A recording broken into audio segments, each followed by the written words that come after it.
मित्रों, श्री हीरालाल मिश्र मधुकर द्वारा संपादित नई सदी के स्वर भाग 2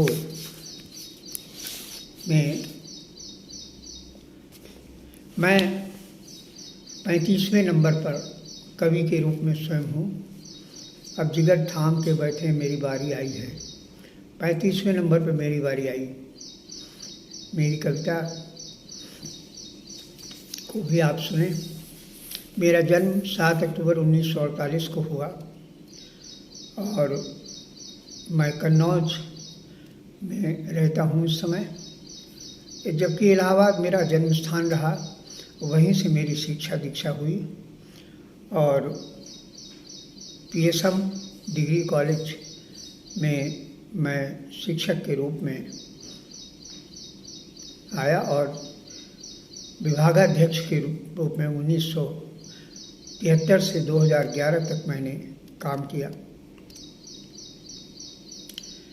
ये मेरा अपना सौभाग्य रहा कि कन्नौज जैसी पवित्र धरती में मुझे काम करने का अवसर मिला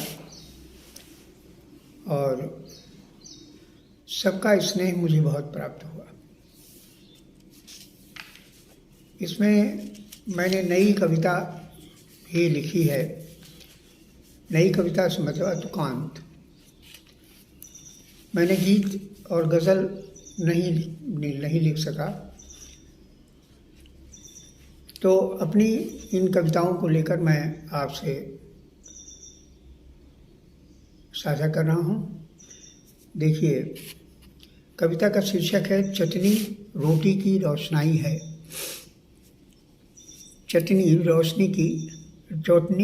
रोटी की रोशनाई है। हाड़ में रिश्ती ठंड, हर सांस पर कपकपी चढ़ बैठी, आदमी सिकुड़ गया रुई की तरह। एक औरत सुबह सुबह अपने को 72 छेदों वाली ऊनी चादर से कसे अपने चार छोटे उछलते कूदते बच्चों के साथ गांव की सड़क पर सूखी लकड़ियों का गट्ठर लादी जा रही है।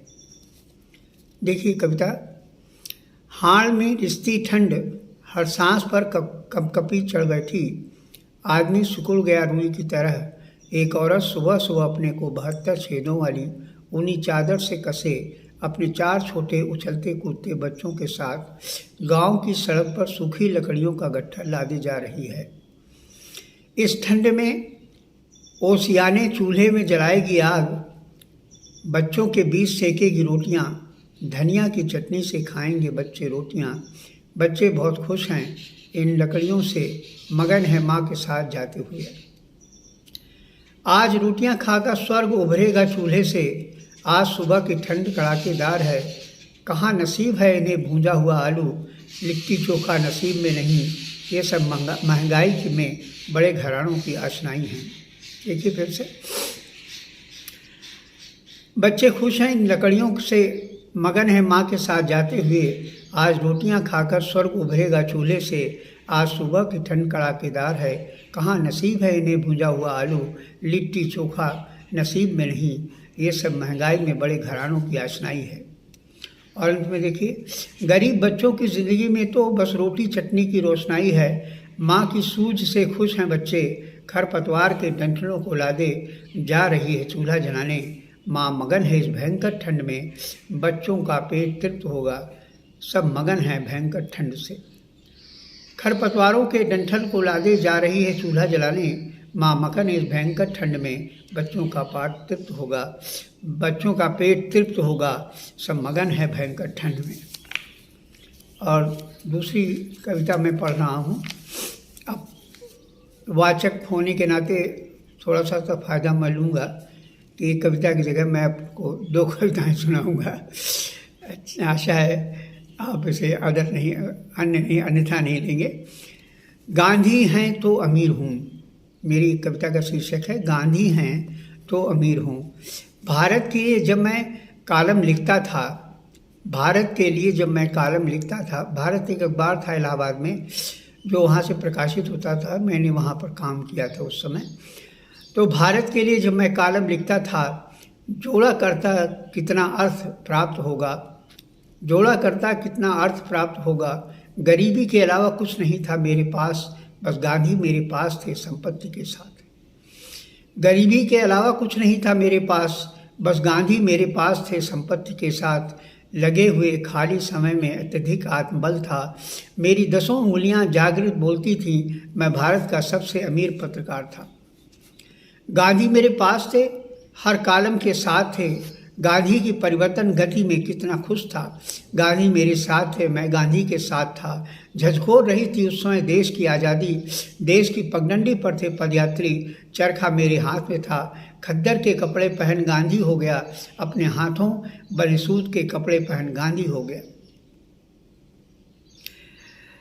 देखिए, मैं इसको फिर से पढ़ रहा हूँ। बड़ी विचित्र मानसिकता थी मेरी। मैं भारत का सबसे अमीर पत्रकार था। गांधी मेरे पास थे, हर कॉलम के साथ थे। गांधी की परिवर्तन गति में कितना खुश था। गांधी मेरे साथ थे, मैं गांधी के साथ था। झकझोर रही थी उस समय देश की आज़ादी। देश की पगडंडी पर थे पदयात्री। चरखा मेरे हाथों में था। खद्दर के कपड़े पहन गांधी हो गया। अपने हाथों बने सूत के कपड़े पहन गांधी हो गया। ये स्वावलंबीपन मेरा नहीं, मेरे गांधी का था। यह स्वावलंबीपन मेरा नहीं, मेरे गांधी का था। आज़ादी मेरी माँ का दिया उपहार रहा। चरखे से सूत काटना उन्होंने ही सिखलाया। माँ ने गांधी और आज़ादी के बीच एक पुल खड़ा कर दिया। देखिए फिर से लाइन, यह स्वावलंबीपन मेरा नहीं, मेरे गांधी का था। आज़ादी मेरी माँ का दिया हुआ उपहार रहा। चरखे से सूत काटना उन्होंने ही सिखलाया। माँ ने गांधी और आज़ादी के बीच एक पुल खड़ा कर दिया, बना दिया। वह गांधी हैं। बहुत ही सरल सहज वात्सल्य की प्रतिमूर्ति। पुल अहिंसावादी है। वह सबको पार करा देता मंजिल पर पहुंचने का मार्ग है। बना दिया वह गांधी है। बहुत ही सरल सहज वात्सल्य की प्रतिमूर्ति। पुल अहिंसावादी है। वह सबको पार करा देता मंजिल पर पहुंचने का मार्ग है। बगैर बलिदान दिए वह पुल आज़ादी का लक्ष्य समझता है। गांधी है, मेरे कॉलम में गति है। गांधी हैं तो मैं देश का सबसे अमीर पत्रकार हूँ, तत्काल कवि हूँ। मैंने माँ से ही सीखा मूल्य रहित व्यापार, बलिदान के बगैर धर्म, राजनीति में दलित की सेवा, गौ की सेवा सब मामा से सीखा। स्वच्छता का उपहार मिला गांधी। जीवन की राहों पर सत्यता की समझ आई। ईमानदारी ने खूब अपना घर बनाया मुझ में। स्कूली शिक्षा में रजत जयंती पर लाल बहादुर शास्त्री आए। नन्हे मुन्ने कर्मठ हम बच्चों के भाई। घर कर गई ईमानदारी उनकी, आंखों में सब बच्चों के स्वप्न भरे। और अंतिम देखिए, खूब भाए बहुत दूर राय, आज भी इन 70 पार झरोखों से गांधी दिखते हैं। आज भी इन 70 पार झरोखों से गांधी दिखते हैं। लोकतंत्र के बच्चे बच्चे निकल पड़े सड़कों पर, अपने में गांधी को जागृत करने। नेतृत्व का गुण इनसे सीखो। आज के दार्शनिक चिंतन है बच्चे। आज के दार्शनिक चिंतन है बच्चे। आज के दार्शनिक चिंतन है बच्चे। और अगली कविता में बहुत प्रसिद्ध कवि और गीतकार हैं श्री बुद्धिनाथ मिश्रा जी, जो 1 मई सन 1949 ईस्वी को पैदा हुए। ये देहरादून के रहने वाले हैं। और इनकी एक कविता मुझे बहुत अच्छी लगी, मैं पढ़ रहा हूँ। गिर रहे पत्ते चिनारों के छतों पर, सेब के बागान की किस्मत जगेगी। गिर रहे पत्ते चिनारों के छतों पर, सेब के बागान की किस्मत जगेगी। लौट आओ जंग से भागे फरेबों, मंदिरों की मूर्ति हंसने लगेंगी। लौट आओ तुम जहाँ भी हो, तुम्हारी है ज़रूरत आज फिर से वादियों को याद करनी है सुबह कर रोज केसर क्यारियाँ और अपने पुराने साथियों को। कांच के बिखरे हुए टुकड़े सहेजो, गीत की फसलें नई इनसे उगेंगी। गीत की फसलें नई इनसे उगेंगी। जेब में वीरान घर की चाबियां ले, तुम चले थे जंग खोरों को हराने। याद करती आज भी भुतहा हवेली, जीत कर भी हारते क्यों राम जाने। लौट आओ सब्ज बचपन को दुलारो, खाइयाँ मन और मौसम की भरेंगी। और अंत में देखिए इन्होंने लिखा है, जो गढ़े सूरज सुबह से शाम तक क्यों, एक अंजुरी धूप को वह नस्ल तरसे। सोख कर पानी सभी बूढ़ी नदी का, व्योमवासी मेघ पर्वत पार वर्षे। लौट आओ तुम की फिर मिर्चीली हवाएं, चोटियों पर बर्फ के फाहे धरेंगी। लौट आओ तुम की फिर सीली हवाएं, चोटियों पर बर्फ के फाहे धरेंगी। चोटियों पर बर्फ के फाहे धरेंगी। और एक कविता मैं इनकी और पढ़ रहा हूँ। एक उड़ान भरी, एक उड़ान भरी, एक उड़ान तुम्हारी धरती से नभ की ऊंचाई तक, एक कहानी मेरी भी है शोहरत से तन्हाई तक। चलन नहीं अब नाम बुजुर्गों का लेना त्योहार पर, उगाई अनजान बरसतियाँ मन की दीवारों पर। तुम खुश हो लो हाथ तुम्हारा पहुँचा दिया सलाई तक, अपना है संकल्प की पहुँचे सागर की गहराई तक। स्वानों को भविष्य के दाने बलियाँ अश्वों को हिस्से, नव संकल्पों में चलेंगे सुनह शेष वाले किस्से। कौन छलांग लगाएगा अब अरबों की अंगड़ाई तक, बेस्ट उंगलियाँ अभी फटी चादर की तुरपाई तक। कलमबंद आंधियाँ तोड़कर गई रात पीले पत्ते, सुबह किंतु निकले बच्चे मुँह से सत्यमेव जयते, मुँह से सत्यमेव जयते। और अंत में है एक जहान सियासत का वैभव से कुड़माई तक, एक सिवान हमारा भी तुलसी की चौपाई तक, एक सिवान हमारा भी तुलसी की चौपाई तक। और अगले कवि हैं कैलाशनाथ चतुर्वेदी घायल। इनका जन्म 3 जुलाई सन 1949 ईस्वी को हुआ। ये भदोही औराई भदोही के रहने वाले हैं।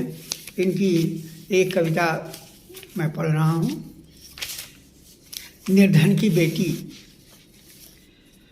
काश कि तुम निर्धन होते रात कभी न सोते होते, काश कि तुम निर्धन होते रात कभी न सोते होते, सपनों में भी रोते होते। सोच सोच कुछ दिल घबराता, दुख दरिया में गोते होते, कभी गोद जो लेती होती, काश कि तुम भी निर्धन होते और तुम्हारी बेटी होती। हो जाती जो कभी सयानी, लेकर आती दाना पानी, देख तुझे वह शर्मा जाती, तब तुमको होती हैरानी। पीले करने हाथ जो चलते, बेटे वाले गांठ मसलते, उन्हें रकम वह छोटी होती, काश कि तुम भी निर्धन होते रात भी कभी न सोते होते।